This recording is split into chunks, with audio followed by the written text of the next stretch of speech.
முடி உங்களுக்கு கொடுக்குறேன் இந்த 5 வார்னிங் சைன்ஸை தயவு செஞ்சு இக்னோர் பண்ணிடாதீங்க. அப்புறம் உங்களுக்கு தான் கஷ்டம்.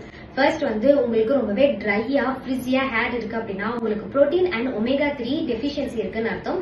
நீங்க மில்க், ஃபிஷ் அண்ட் நட்ஸ் அதிக அளவுல கன்சியூம் பண்ணணும் அப்படின்ற அர்த்தம்.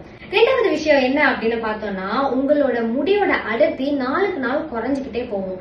இது எதனால ஏற்படுதுன்னா உங்களுக்கு ஸ்ட்ரெஸ் அண்ட் ஹார்மோனல் சேஞ்சஸ் நடக்குது உங்க உடம்புல அப்படின்னு அர்த்தம். அப்ப நீங்க யோகா அண்ட் டயட்டை ஃபாலோ பண்ணணும்.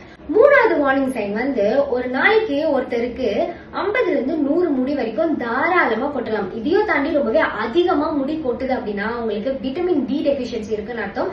நீங்க கண்டிப்பா சன்ல அதிகமா எக்ஸ்போஸ் ஆகணும். அப்புறமா கீரை வகைகளும் சாப்பிடணும் அப்படின்னு உங்க பாடி உங்களுக்கு இண்டிகேட் பண்ணுது. நாலாவது வார்னிங் சைன் உங்களுக்கு இளநரை பிரச்சனை வரும். அதாவது சீக்கிரமாவே உங்களுக்கு வெள்ளை முடி வரும். இது விட்டமின் B12 டெபிஷியன்சி தான். இதுக்கு நீங்க மில்க் ப்ராடக்ட்ஸோ எக்கோ அதிகமா கன்சியூம் பண்ணணும். அஞ்சாவது வார்னிங் சைன் கடைசியான வார்னிங் சைன். ஆனா இது பொதுவா நிறைய பேருக்கு இருக்கிற பிரச்சனை தான். அதுதான் டேண்ட்ரஃப்.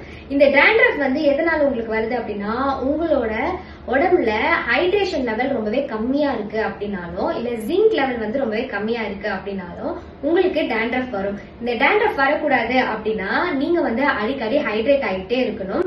நீர் சத்தை அதிகமாக்கணும். அதாவது அடிக்கடி தண்ணி குடிங்க, ஜூஸ் குடிங்க, வாட்டர்மெலன் சாப்பிடுங்க, இளநீ குடிங்க. இந்த மாதிரி அடிக்கடி ஏதோ ஒன்று கன்சியூம் பண்ணிக்கிட்டே இருங்க. சோ இந்த ஹைட்ரேஷன் பிரச்சனை இருக்காது. அடுத்ததா பம்கின் சீடும் நீங்க சாப்பிடலாம்.